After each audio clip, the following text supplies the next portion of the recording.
ایران کی جو پاکستان میں جو پچھلی کچھ عرصے سے جو وارداتوں میں ایکسپوز ہوا ہے اس کو چھپانے کی کوشش ہے. غلام نبی مدنی صاحب، میں تو یہ سمجھتا ہوں کہ یہ پاکستان کے گوادر کو ناکام کرنے کی ایک سازش ہے اور اس میں ایک مذہبی عنصر کو استعمال کیا جا رہا ہے. آپ کیا سمجھتے ہیں؟ دیکھیں، عمران خان صاحب کی جب سے حکومت آئی ہے نا، عمران خان صاحب جب پاکستان کے وزیر اعظم بنے ہیں، ایران کو عمران خان صاحب ہضم نہیں ہوئے. کیوں؟ اس کی ایک وجہ یہ تھی کہ عمران خان پاکستان کی بات کرتا ہے، اور عمران خان نے یہ کہا تھا کہ وہ اپنے جتنے بھی پڑوسی ممالک ہیں ان کے ساتھ مل کر چلے گا، اور عمران خان نے یہ بھی کہا تھا کہ مشرق وسطیٰ میں ہم اپنا کردار ادا کریں گے. تو ایران کو جب عمران خان صاحب جیتے تو ایران کو یہ باتیں ہضم نہیں ہوئیں. پھر جب عمران خان صاحب نے سعودی عرب کا پہلا دورہ، اپنا سب سے پہلا بیرونی دورہ سعودی عرب کا کیا، اس وقت بھی ایران نے پروپیگنڈا کیا. پھر دبئی کا دورہ کیا، متحدہ عرب امارات کا، اس وقت بھی کیا. اور پھر جب سعودی ولی عہد پاکستان آئے تو اس وقت بھی ایران نے عمران خان یا ان کی گورنمنٹ یا پاکستان کے خلاف کارروائی کی کوشش کی اور پاکستان پر الزام بھی لگایا. یہ وجہ ہے کہ 27 فروری کو جب حملہ ہوا تو اس وقت الزام جو سامنے آئے کہ اسرائیل کے ساتھ اور انڈیا کے ساتھ مل کر حملہ کرنے والا تیسرا ملک ایران تھا. اور پھر ایران کی اگر ہم پاکستان کے اندر وارداتیں دیکھیں، کارروائیاں دیکھیں تو بہت زیادہ ہمیں نظر آتی ہیں.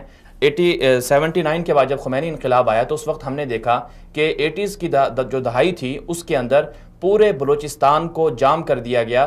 1 لاکھ کے قریب انہوں نے دعویٰ کیا کہ 1 لاکھ جو ہمارے بندے ہیں وہ آپ کے پاکستان میں حملہ کر سکتے ہیں. وہاں سے خمینی جو ایک پورا کا پورا ان کا جو مواد تھا وہ پاکستان کے اندر آتا رہا. پھر کوئٹہ کے اندر جنرل موسیٰ اس زمانے میں گورنر ہوا کرتے تھے، ان کے زمانے میں کوئٹہ کے اندر 6 دن تک، غالباً 6 دن تک لڑائی رہی، پورا کوئٹہ جام ہو گیا. اور یہ کرنے والے کون تھے؟ یہ ایران کے لوگ تھے. اور جنرل موسیٰ خود بھی مسلکی اعتبار سے ان کے بندے تھے، وہ اگرچہ گورنر تھے وہاں پر. تو کوئٹہ کے اندر، بلوچستان کے اندر آج بھی جو ہزارہ برادری ہے، ان کا جو ایریا ہے، جس طرح یہودیوں کی بستیاں ہوتی ہیں کہ وہاں پر کوئی بندہ نہیں جا سکتا، اسی طرح جو ہزارہ برادری ہے وہاں پر فوج تک کو جانے نہیں دیا جاتا. ان کے اپنے بندے ہیں، نو گو ایریاز ہے وہ. تو وہاں پر اسلحے کی بہت زیادہ چیزیں ہیں، وہاں سے لوگ پتہ نہیں کیا کچھ کرتے ہیں. ریاست پاکستان کے اندر ایک تم الگ سے اسٹیٹ بنا کے بیٹھے ہوئے ہو. ہم ٹھیک ہے، تمہارے بندے مر گئے ہیں، ہم تمہارے ساتھ ہیں، غلط ہوا ہے جس نے بھی کیا ہے، لیکن تم نے پاکستان کو، پورے پاکستان کو جام کر دیا. 2 سال 3 سال پہلے ہم نے دیکھا کہ پورے پاکستان میں جگہ جگہ انہوں نے بلاک کر دیا. تو اصل ہدف یہ ہے کہ پھر دوسری طرف سے جب ہم افغان مہاجرین کے بارے میں کہتے ہیں کہ ان کو اپنے ملک میں جانا چاہیے، تو ہزارہ برادری کو کیوں نہیں جانا چاہیے؟ ہزارہ برادری کے لوگ جب استعمال ہوتے ہیں پاکستان کی مخالفت میں، پاکستان کے خلاف، تو پھر کیوں ان کے ساتھ اس طرح کا ان کو ریلیف دیا جائے، ان کو کیوں چھوڑا جائے؟ بھائی فوج کے خلاف کھلے عام انہوں نے ہزارہ نے نعرے لگائے، بالکل لگائے، بالکل ٹھیک ہے نا. اس کی بھرپور مذمت کرنا چاہیے. ہمارے فوجی روزانہ مطلب یا تو وزیرستان میں مرتے ہیں جی، یا شہید کیے جاتے ہیں بلوچستان میں. وہ ہمارے بیٹے نہیں، وہ ہمارے قوم کے نہیں. آپ اس دہشت گردی کی اس جنگ کو جو ہماری فوجوں نے اتنی قربانی دے کے لڑے، اور ہزارہ بھائی آپ ٹھیک ہے، آپ خود استعمال ہو رہے ہیں دوسروں کے ہاتھوں میں، اور آپ اٹھ کے جو ہے نا وہی منظور پشتین کا آپ نعرہ لگا رہے ہیں فوج کے خلاف. اس کی سختی سے اس کی، اور ساتھ میں تو کہہ رہا ہوں BBC کو پاکستان میں بین. اور دوسرا جو ہے نا، میں جیسے بتا رہا تھا کہ ایران کی جو حملے وارداتیں 1988 کے دوران جب یہ ہوا جنرل موسیٰ کا، پھر بعد میں ہم نے جو ادوار آئے اس میں دیکھ لیا بھی. ریسنٹلی جو کلبھوشن کا کیس، اس نے خود کہا کہ میں ایرانی چاہ بہار کے اندر تھا. اور اس وقت بھی زاہدان جو پاکستان کے بارڈر بلوچستان کے ساتھ ہے، وہاں پر انڈیا کے قونصل خانے کا کام کیا ہے؟ وہاں پر انڈیا کی قونصل خانے ہیں، وہاں پر راہ کا پورا سیٹ اپ وہاں پر موجود ہے. اور آج بھی جو باقیات ہیں وہ پاکستان کے خلاف کارروائیاں کر رہی ہیں. تو عمران خان صاحب کا دورہ یہ بہت پہلے سے منصوبہ تھا ان کا جانے کا. جب سے مفتی تقی عثمانی کا حملہ تو ابھی ریسنٹلی ہوا، جب ولی عہد کا دورہ ہوا تھا اس وقت سے عمران خان صاحب کوشش کر رہے تھے کہ ایران جائیں، ان کے پاس پورے ثبوت تھے. تو یہ حملہ کروا کے ایسے موقع پر عمران خان کے دورے کو سبوتاژ کیا گیا. ہدف یہ تھا کہ عمران خان جو ثبوت لے کر جائیں تو ایران والے یہ کہیں کہ بھائی آپ تو ہمارے بندوں کو مارتے ہو. یعنی کہ خود حملہ کروا کے عمران خان صاحب کے دورے کو سبوتاژ اس طرح سے کیا گیا کہ وہ خود اپنے آپ کو مظلوم ثابت کریں، ظالم نہ بنیں.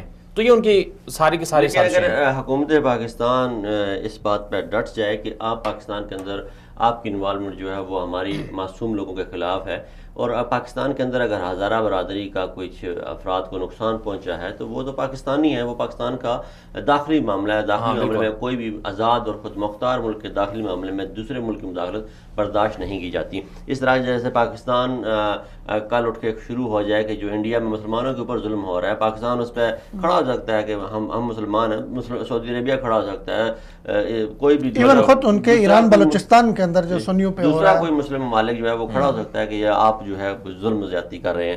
تو اس طرح تو یہ بات دور تک نکل جائے گی. لیکن حکومت وقت کو اس وقت چاہیے کہ جناب عمران خان صاحب ایک بڑے اہم دورے پہ ایران جا رہے ہیں، اور آج تک وہ کسی نے وہ باتیں نہیں کی جو ہم متوقع کر رہے ہیں جناب عمران خان صاحب سے، کہ ہم درخواست کریں گے کہ پاکستان کے اندر جو دہشت گردی کے بڑے بڑے نیٹ ورکس ہیں ان کا کلا کما کیا جائے اور ان کے جو ثبوت ایران کے ساتھ ملتے ہیں وہ بتائے جائیں، اور جو پاکستانی 2000 نوجوان اس وقت شام میں لڑ رہے ہیں وہ ایک خاص مسلک کے تحت لڑ رہے ہیں، خاص مفادات کے لیے لڑ رہے ہیں اور ایران کے مفادات کے لیے لڑ رہے ہیں، ان کا جو جتنا بھی ڈاٹا ہے وہ بھی ایران کو پرووائڈ کیا جائے اور ان سے یہ کہا جائے کہ پاکستان کے اندر دہشت گردی جو آپ پھیلا رہے ہیں اس کی مذمت کی جائے اور انہیں منع کیا جائے کہ آئندہ اگر ایسا کریں گے تو پاکستان بھرپور جوابی کارروائی کا حق رکھتا ہے۔